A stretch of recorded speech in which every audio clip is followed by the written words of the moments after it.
When I was 19, my grandmother passed away, and cleaning out her house is where this whole thing started. My mom asked me to help sort through boxes in the attic because she couldn't face doing it alone. And honestly, I thought it would just be old photo albums and Christmas decorations. It was not. Buried under a stack of my grandmother's old sewing patterns was a shoebox, taped shut, with my mom's name written on it in handwriting that wasn't my grandmother's. My mom saw it before I did, and her whole face changed.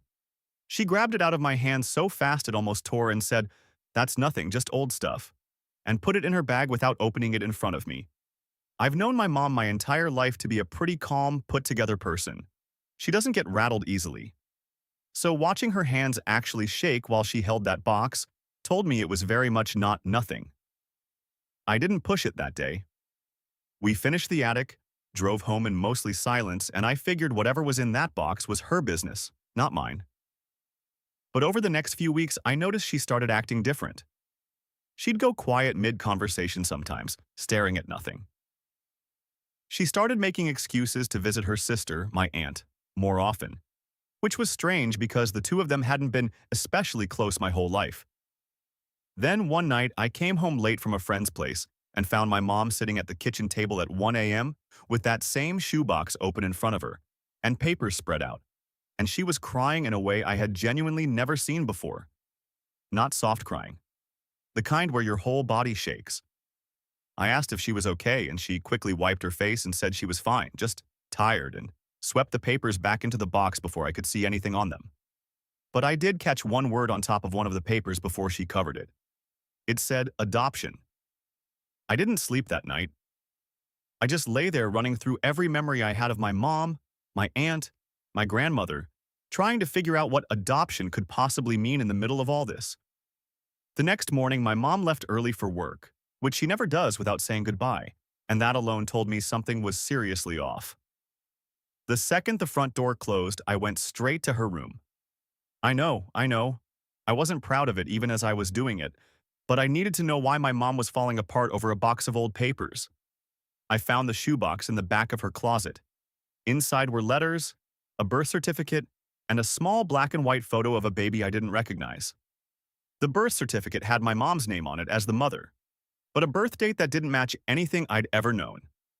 It was almost 3 years before I was born, which meant my mom had a baby before me. One I had never once heard about in 19 years. I sat on her bedroom floor and read through the letters, and slowly the picture came together. My mom had gotten pregnant at 17, and my grandmother, the same sweet woman who used to bake me cookies every Sunday, had pressured her into giving the baby up for adoption. Not just pressured. One letter used the word forced. My grandmother had apparently told my mom that if she kept the baby, she'd be disowned, cut off from the family completely with nowhere to go. So my mom, at 17, alone and scared, signed the papers. And here's the part that really got me. One of the letters was recent, dated only about 6 months ago. It was from an adoption registry, letting my mom know that the child she gave up, now an adult in their late 20s, had requested contact information and wanted to reach out. My mom had a whole other child out there, my sibling, and they wanted to meet her. I put everything back exactly how I found it and left before she got home, my head absolutely spinning. I didn't know how to bring this up without admitting I'd gone through her private things, so for almost 2 weeks I just carried it, watched her carefully, noticed how she'd flinch a little whenever the mail came. Then, one evening, she finally sat me and my dad down at the dinner table, hands twisting in her lap, and said she needed to tell us something that happened before she and my dad even met. She told the story almost exactly like the letters had. 17 years old, pregnant, my grandmother's ultimatum, giving the baby up. My dad already knew, it turned out. He'd known since before they got married. But I hadn't, and neither had my younger brother, who just sat there at the table with his mouth open the whole time. Then she told us about the registry letter, about the fact that her child, our sibling, wanted to meet her. She said she'd been agonizing over it for 6 months, unable to decide whether to respond. Part of her desperately wanted to see this person she'd thought about every single day for almost 30 years. But another part of her was terrified. Terrified of opening a wound that had barely closed.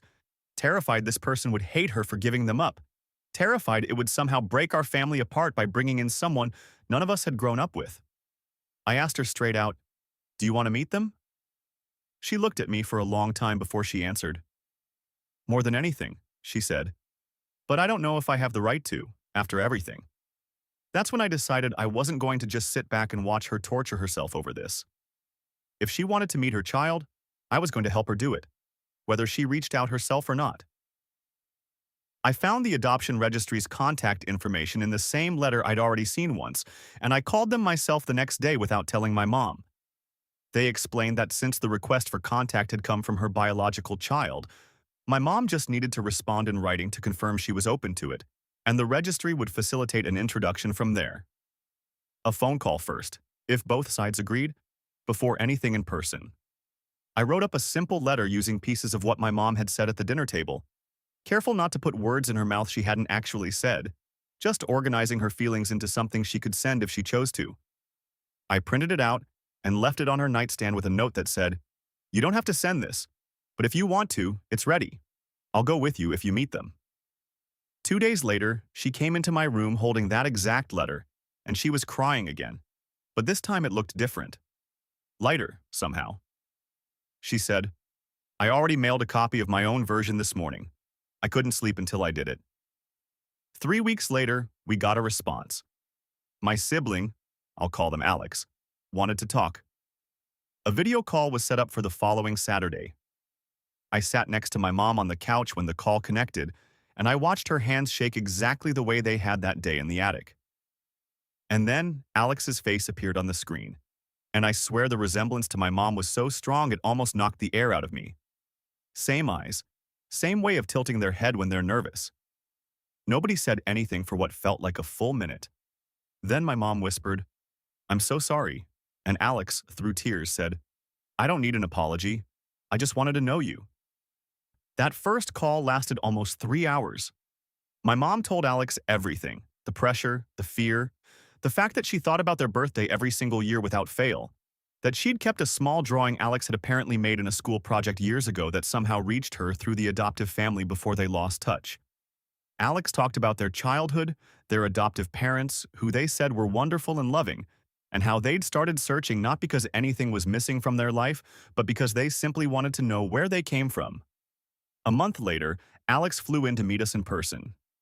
I remember standing at the airport with my mom, who hadn't stopped fidgeting the entire drive there, and then Alex walked through the gate and my mom just froze for a second before she crossed the distance and hugged them like she was trying to make up for 28 years in a single embrace. It's been almost a year now since that first video call. Alex visits a few times a year, and they video call my mom almost every week. My grandmother passed away never knowing that any of this happened. And honestly, my mom has mixed feelings about that. Part of her wishes she could have confronted her about the pressure she put her under all those years ago, and part of her is relieved she didn't have to have that conversation while she was still alive. As for me, I got a sibling I never knew I had, and weirdly, we get along better than I do with my actual brother most days. We joke that we're making up for lost time. I still think about that shoebox sometimes. How something my grandmother tried to bury so deep almost never saw daylight again. If my mom hadn't grabbed it that day in the attic, if I hadn't stayed quiet long enough to let her come to us on her own time, I don't know if any of this would have happened. Sometimes the things people try hardest to hide are exactly the things that need to come out.